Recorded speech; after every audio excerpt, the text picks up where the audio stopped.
ভাতা শুনানির আগে আজ ফের রাজপথে চাকরিহারারা।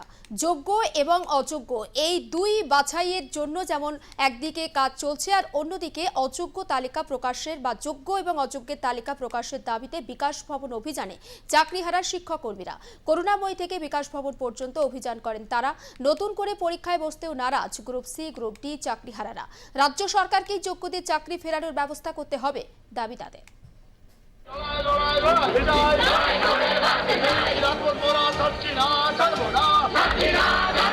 সুপ্রিম কোর্টের রায়ে 2016 সালের এসএসসির প্যানেল বাতিল হয়েছে এবং এসএসসির প্যানেল বাতিল হওয়ার কারণে প্রায় 26,000 শিক্ষক এবং শিক্ষাকর্মী চাকরি হারিয়েছেন।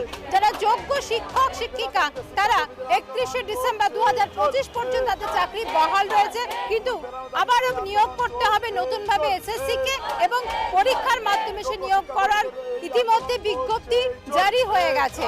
কিন্তু যারা শিক্ষাকর্মী তাদের চাকরি কিন্তু তারা হারিয়ে দিয়েছেন, তাদের চাকরি বহাল নেই এই মুহূর্তে এবং তারা মাইনেও পাচ্ছেন না। তাই গ্রুপ সি এবং গ্রুপ ডির পক্ষ থেকে আজকে বিকাশ ভবন অভিযানের ডাক দেওয়া হয়েছিল। তারা করুণাময়ী থেকে বিকাশ ভবন পর্যন্ত তারা র্যালি করে আসেন এবং একটি ডেপুটেশন জমা দেন বিকাশ ভবনের শিক্ষা দপ্তরের আধিকারিকদের এবং তাদের বক্তব্য, তাদের দাবি কি সেটা শুনবো তাদের মুখ থেকে। আপনাদের দাবি কি? মূলত সুপ্রিম কোর্টের রায়ে যোগ্য শিক্ষকদের আগে কিন্তু যোগ্য শিক্ষাকর্মী চাকরিটা হারিয়েছে।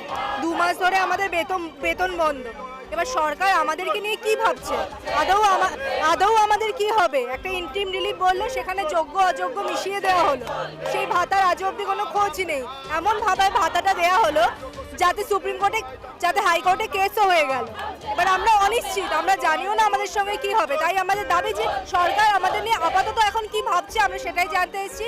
যোগ্য অযোগ্য পৃথক করতে হবে এবং আমাদের সসম্মানে স্কুলে ফেরাতে হবে। এই র্যালিকে কেন্দ্র করে যাতে কোনোভাবেই কোনো অপ্রীতিকর ঘটনা না ঘটে তার জন্য বিকাশ ভবনের সামনে বিশাল পুলিশ বাহিনী মোতায়েন করা হয়েছিল এবং যাতে কোনোভাবেই কোনো অশান্তি না হয় সেদিকে কিন্তু নজর দেওয়া হয়েছিল। কারণ মে মাসের 15 তারিখ শিক্ষকদের যে একটা বিকাশ ভবন ঘেরাও অভিযান হয়েছিল, সেই বিকাশ ভবন ঘেরাওকে ঘিরে কিন্তু বেশ উত্তপ্ত হয়ে উঠেছিল এই বিকাশ ভবন চত্বর। সেই ঘটনা যাতে পুনরাবৃত্তি না হয় সেদিকে কিন্তু সজাগ রয়েছে পুলিশ। তাই যে কোনো র্যালিকে ঘিরেই কিন্তু এখানে কড়া নিরাপত্তার ব্যবস্থা করা হয়। আজ গ্রুপ সি এবং গ্রুপ ডির যে বিকাশ ভবন অভিযানে ডাক দেওয়া হয়েছিল, গ্রুপ সি এবং গ্রুপ ডির কর্মীরা যারা চাকরি হারিয়েছেন তারা বিকাশ ভবন অভিযানে সামিল হয়েছিলেন। তাদেরকে ঘিরে যাতে কোনোভাবে কোনো অপ্রীতিকর ঘটনা না ঘটে, যাতে বিকাশ ভবন চত্বর ঠিক মতো থাকে, কোনো বিশৃঙ্খল পরিস্থিতির সৃষ্টি না হয় সেদিকে কিন্তু কড়া নজরদারি করেছিলেন পুলিশ অফিসাররা এবং পুলিশ কর্মীরা। ক্যামেরা বিনয় মণ্ডলের সঙ্গে নাজের রহমানের রিপোর্ট, আর প্লাস নিউজ, কলকাতা।